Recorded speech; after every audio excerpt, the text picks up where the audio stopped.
Good morning everyone, welcome back to IPA class.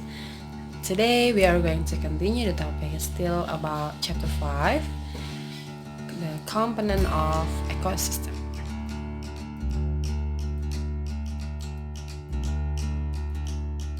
Seperti yang sudah kalian pelajari sebelumnya di live meeting session minggu lalu, bahwa ada dua komponen utama dalam sebuah ekosistem.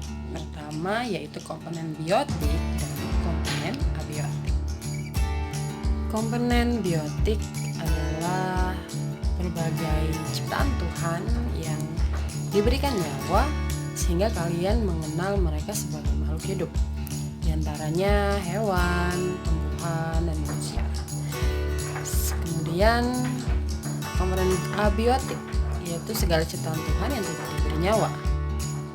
Tapi keberadaan komponen abiotik sangat mendukung bagi kehidupan makhluk hidup sebagai komponen biotik. Di antaranya air, tanah, batu, udara, cahaya matahari, dan lain-lain. Membahas tentang adanya komponen biotik, yaitu salah satunya tumbuhan, kita perlu tahu bahwa tumbuhan adalah satu-satunya makhluk hidup yang dapat menciptakan makanannya sendiri. Dengan cara apa? Masih ingat? Ya betul, dengan cara fotosintesis. Fotosintesis dilakukan oleh tumbuhan untuk bertahan hidup. Di samping untuk menghasilkan makanan bagi makhluk hidup lainnya, fotosintesis juga merupakan satu-satunya cara bagi tumbuhan untuk bisa menghasilkan makanan bagi dirinya. Hewan-hewan herbivora sebagai pemakan tumbuhan tentu mendapatkan sumber makanan dari tumbuhan. Selanjutnya, hewan yang dikategorikan sebagai karnivora atau pemakan daging biasanya akan memakan hewan-hewan herbivora karena pada umumnya hewan-hewan herbivora biasanya bertubuh lebih kecil. Tapi tidak semua ya, karena jerapah itu juga besar. Lantas, bagaimana caranya hewan-hewan karnivora bisa memakan hewan-hewan herbivora yang kita ketahui bahwa tubuhnya bahkan lebih besar daripada hewan karnivora itu sendiri? Sebagai contoh, macan bisa memakan jerapah.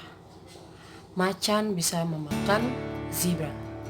Padahal tubuh zebra lebih besar daripada macan. Itu karena hewan-hewan karnivora sudah diciptakan Tuhan dengan kelebihan yaitu gigi-gigi yang tajam, gigi taring yang bisa merobek daging. Kan tetapi hewan-hewan herbivora tidak memiliki gigi-gigi yang tajam karena mereka hanya mengunyah dedaunan, biasanya seperti itu. Tapi ada loh tumbuhan yang dikategorikan sebagai karnivora. Cari tahu apa itu? Selain itu, kita juga mengenal bahwa ada hewan yang dikategorikan sebagai insektivora, yaitu hewan-hewan yang memakan serangga. Salah satu contohnya cicak. Cicak memakan nyamuk. Terakhir, membahas tentang makhluk hidup yang dikategorikan sebagai omnivora, yaitu pemakan segala. Siapa itu contohnya? Ya, kamu, manusia. Manusia bisa memakan berbagai jenis tumbuhan dan daging yang berasal dari hewan-hewan. Kenapa? Karena manusia dilengkapi oleh gigi seri yang biasa dimiliki oleh herbivora serta gigi taring yang biasa dimiliki oleh karnivora. Kita memiliki kedua jenis gigi tersebut sehingga mudah bagi kita untuk memakan berbagai jenis makanan. Wah, kalau herbivora dilengkapi dengan gigi seri dan karnivora dilengkapi dengan gigi-gigi yang tajam yaitu gigi taring, lalu bagaimana hewan-hewan yang dikategorikan sebagai insektivora? Bagaimana caranya dia bisa memakan serangga? Cari tahu ya. Oke, sekarang kita mau membahas tentang daur hidup yang terjadi pada hewan.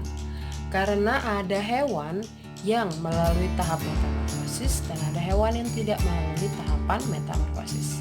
Sedangkan nantinya tahapan metamorfosis akan terbagi menjadi dua lagi. Ada hewan yang melalui tahapan metamorfosis sempurna dan tidak sempurna. Check it out. Secara umum ada 3 daur hidup yang terjadi pada hewan, yaitu metamorfosis sempurna, metamorfosis tidak sempurna, dan tanpa metamorfosis.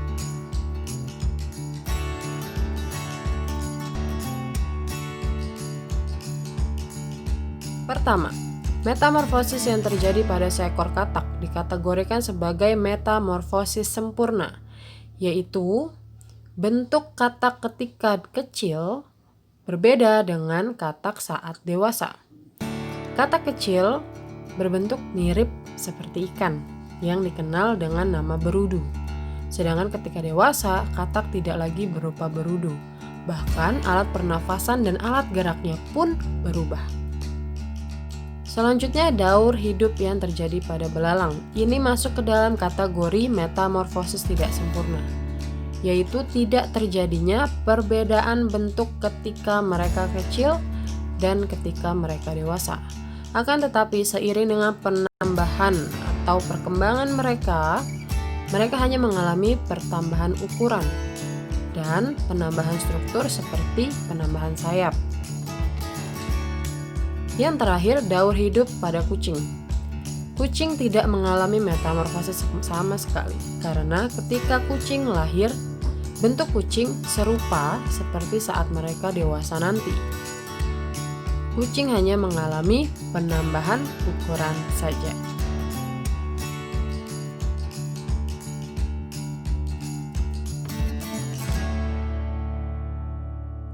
Oke, jadi kita sudah paham ya bahwa hewan-hewan itu memiliki daur hidup yang berbeda-beda. Hewan sebagai salah satu komponen biotik dalam sebuah ekosistem sangat penting. Seluruh makhluk hidup yang diciptakan Tuhan memiliki fungsinya masing-masing. Tidak ada yang tidak berguna. Jadi, ekosistem dapat disimpulkan sebagai sebuah hubungan atau keterkaitan antara komponen biotik dan komponen abiotik, di mana komponen-komponen tersebut akan saling mempengaruhi karena mereka saling membutuhkan. Jadi, bisakah manusia hidup tanpa hewan dan tumbuhan? Tentu tidak. Kita adalah makhluk terlemah. Kita tidak bisa hidup tanpa bantuan mereka semua. Oke, jadi kalian sudah menemukan beberapa pertanyaan di dalam video ini. Sekarang silakan ditulis pertanyaan-pertanyaan tersebut di buku tulis kalian, lalu jawablah. Miss tunggu jawabannya di Google Classroom. Sampai jumpa.